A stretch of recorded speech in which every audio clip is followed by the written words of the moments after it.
आप black holes के बारे में कितना जानते हैं? क्या होगा अगर आप इसमें गिर जाएं? मान लेते हैं कि एक दिन आप अंतरिक्ष की सैर पर हैं और इंसानों के रह पाने के लिए एक नए ग्रह की खोज कर रहे हैं, लेकिन आपका सामना होता है एक ब्लैक होल के साथ और आप सोचते हैं कि क्यों ना इसका भी मुआयना कर लिया जाए। क्या आपके बच पाने की कोई संभावना होगी?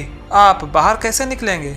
क्या यहाँ से दूसरी दुनिया का कोई शॉर्टकट मिलेगा? आप देख रहे हैं जेंट आकाश और आज के एपिसोड में आप देखेंगे कि क्या होगा अगर आप ब्लैक होल्स में गिर जाएं। ब्लैक और एक होल होने के बावजूद एक ब्लैक होल कोई अंधेरी खाली जगह नहीं होता।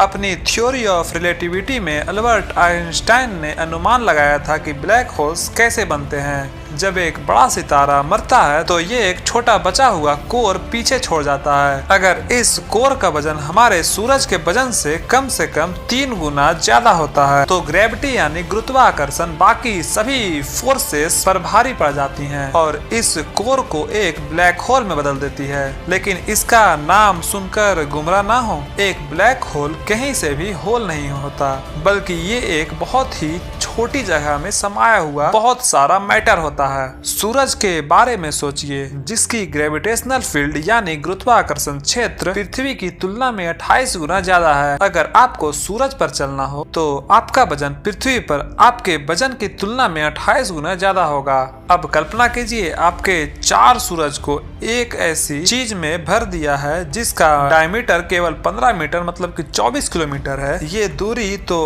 आप केवल 30 मिनट की ड्राइव में ही तय कर सकते हैं। ऐसी जगह पर ग्रेविटी कैसी होगी? एक ब्लैक होल्स की ग्रेविटी इतनी ज्यादा होती है कि यहाँ से प्रकाश भी बाहर नहीं निकल पाता, इसलिए आप कभी इसे देख नहीं पाएंगे। लेकिन आप ब्लैक होल्स से निकलने वाले गामा रेज के विस्फोट की मदद से इसे पहचान सकेंगे। इन विस्फोटों की खोज स्टीफन हॉकिंग ने की थी और उन्हें हॉकिंग रेडिएशन कहा जाता है। खुद स्टीफन हॉकिंग का भी मानना था कि ब्लैक होल दूसरी दुनिया में जाने का रास्ता हो सकते हैं। तो अगर आप इसमें गिरते हैं तो क्या आप खुद को किसी दूसरी दुनिया या अल्टरनेट डायमेंशन में पाएंगे? हर ब्लैक होल का एक इवेंट होराइजन यानी घटना क्षितिज होता है। ये वो जगह होती है जहाँ ग्रेविटी इतनी तेज होती है कि आप इससे भाग नहीं सकते। इस पॉइंट से वापसी नामुमकिन है। अगर आप खुद को इस पॉइंट के बाहर पाते हैं तो आप देखेंगे कि एक अंधेरी गोल्ड के इर्द गिर्द सितारे मौजूद हैं। जैसे जैसे आप एक ब्लैक होल की तरफ खींच रहे होंगे, ग्रेविटी के चलते आपकी रफ्तार बढ़ती जाएगी और आपकी गति तेज और तेज होती चली जाएगी। आप जैसे जाबाज अंतरिक्ष यात्री के लिए ये पहली बुरी खबर है। एक ब्लैक होल का ग्रेविटेशनल फोर्स यानी गुरुत्वाकर्षण बल बहुत ज्यादा होता है। अगर आपके पैर पहले नीचे पहुंचते हैं तो आपकी टांगों पर लगने वाला जोर सर पर लगने वाले जोर के मुकाबले ज्यादा होगा। आपका शरीर अलग थलग हिस्सों में खिंच रहा होगा। स्टेलर सबसे आम ब्लैक होल होते हैं। ये 9 मील मतलब कि 15 किलोमीटर तक चौड़े हो सकते हैं और इनका वजन 20 सूरजों के बराबर हो सकता है। अगर आप एक स्टेलर ब्लैक होल की तरफ खींचते हैं तो आप घटना क्षितिज तक पहुंचने के पहले ही पूरी तरह से बिखर चुके होंगे।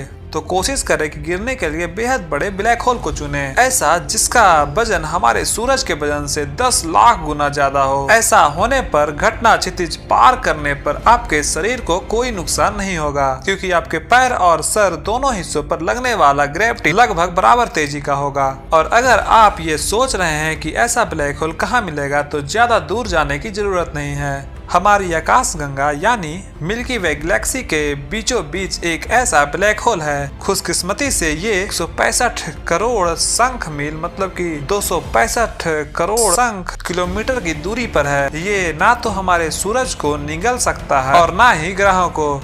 लेकिन अभी से अपना सामान न बांधें। घटना क्षितिज को पार करना तो इस चुनौती की केवल शुरुआत है। ब्लैक होल के केंद्र में एक ग्रेविटेशनल सिंगुलैरिटी होती है जहां डेंसिटी यानी घनत्व असीम होता है। आप केंद्र की तरफ खींचते चले जाएंगे और ब्लैक होल में मिलकर एक हो जाएंगे। आप अपने इस अनुभव के बारे में किसी को नहीं बता पाएंगे।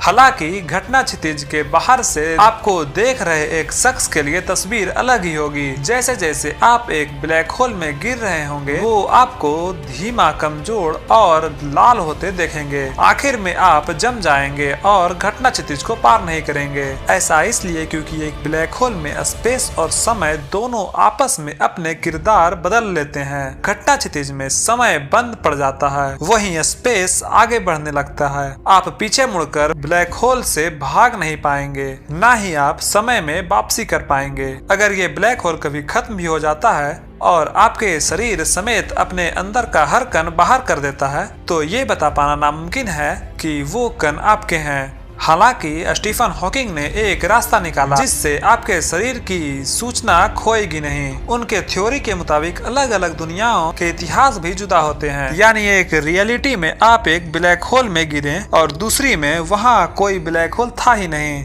घटना क्षितिज के बाहर से ये कहा पाना नामुमकिन है कि वहाँ एक ब्लैक होल है या नहीं, जब तक आप इसमें गिरे नहीं।